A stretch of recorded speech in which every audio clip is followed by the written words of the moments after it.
Hello students, today we will discuss shifting of a tax।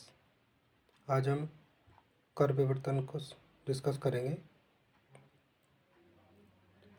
देखिए, सामान्य भाषा में कर विवर्तन से आशय करदाता द्वारा कर के भार को किसी दूसरे व्यक्ति पर डालना है।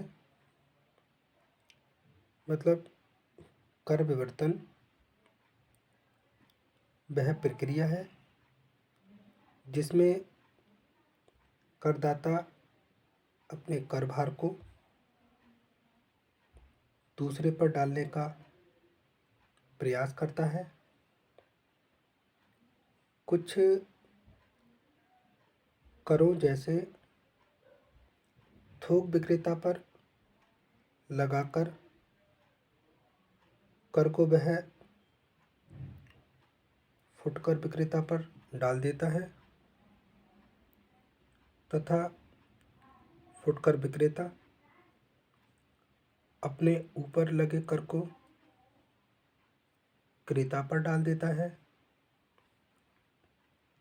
लेकिन कुछ कर ऐसे भी होते हैं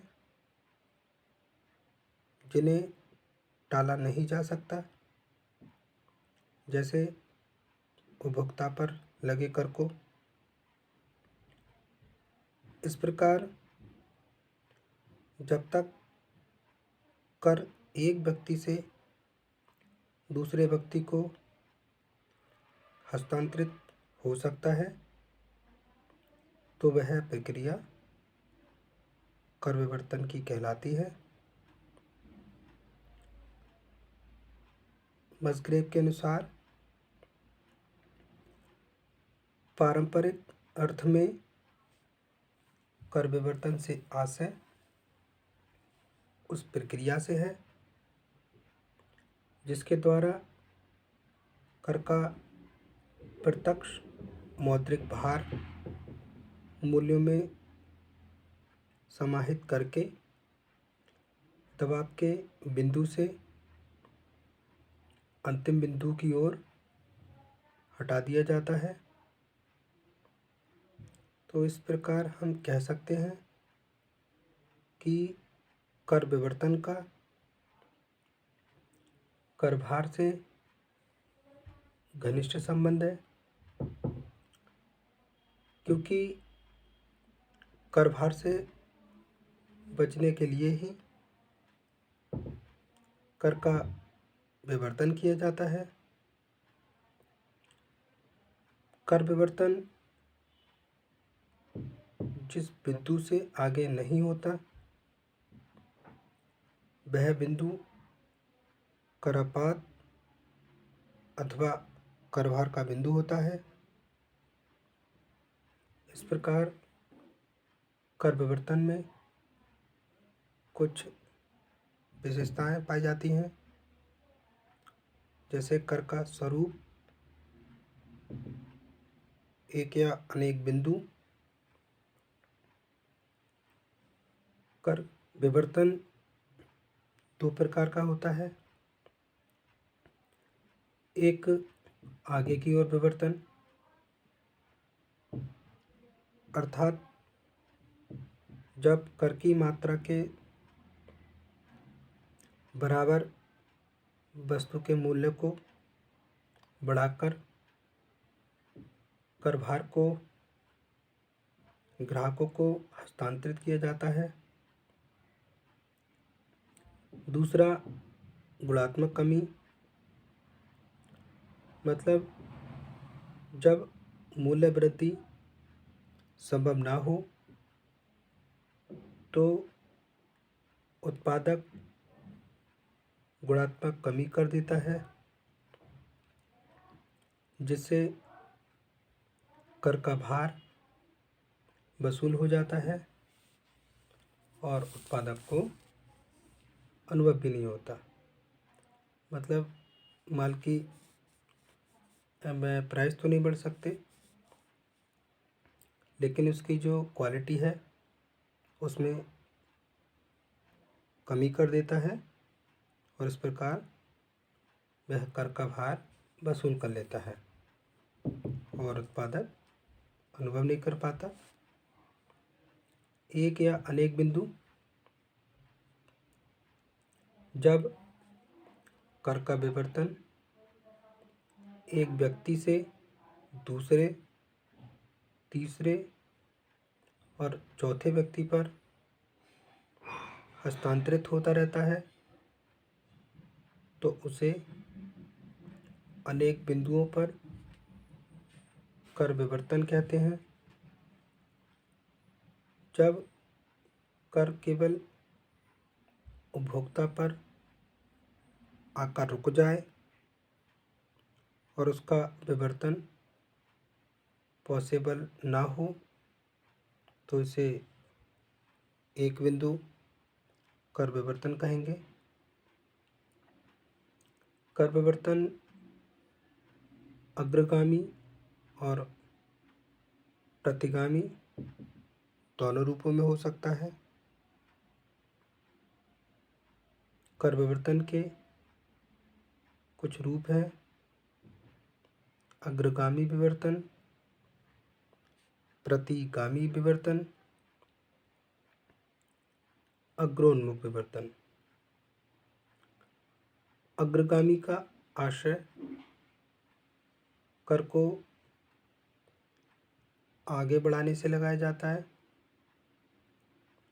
जब उत्पादन पर लगा कर को उत्पादक वस्तु का मूल्य बढ़ाकर उपभोक्ता पर टालने में सफल हो जाए तो इसे अग्रगामी विवर्तन कहते हैं। यदि विक्रेता को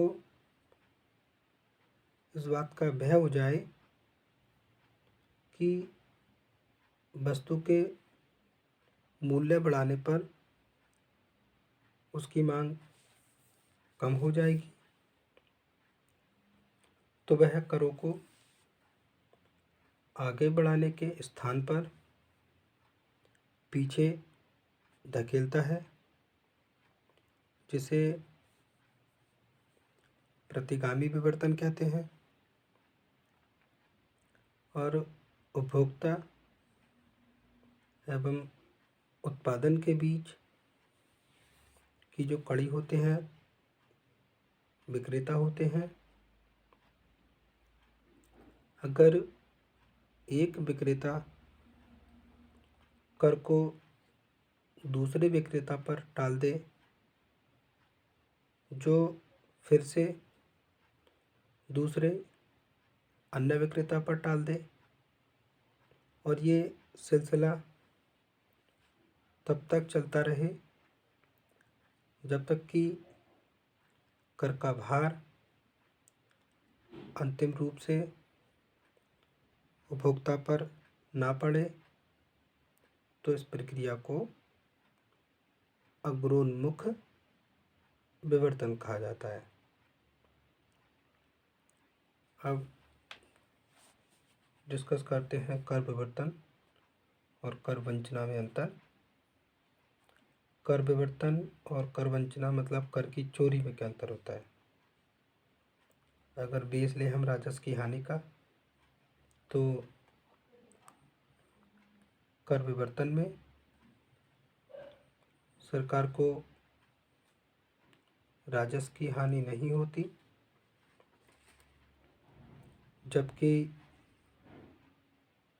कर वंचना में सरकार को कर की हानि होती है।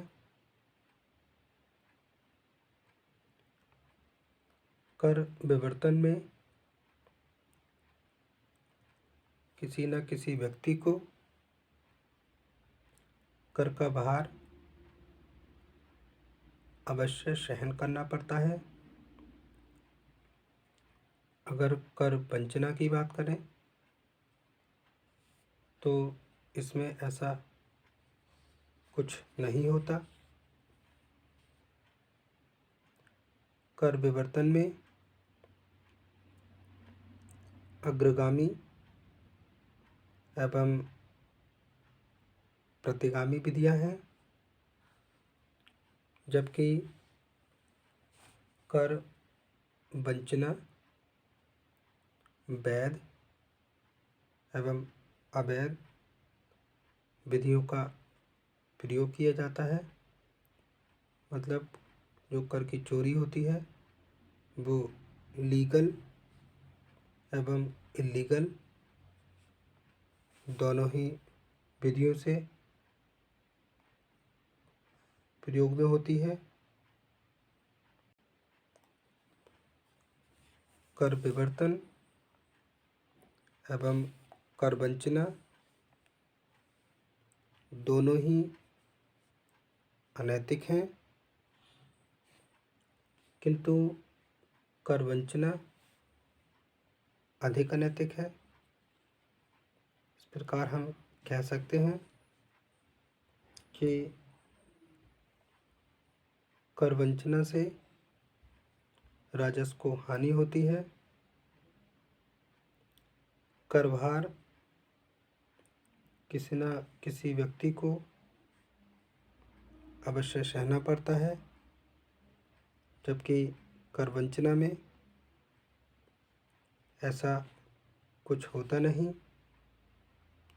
कर विवर्तन की विधियों में अग्रगामी एवं प्रतिगामी विधियों को शामिल करते हैं, जबकि कर वंचना में लीगल एवं इलीगल विधियों का प्रयोग होता है।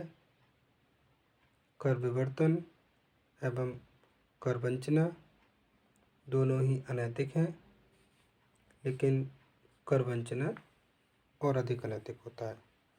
Thank you very much students.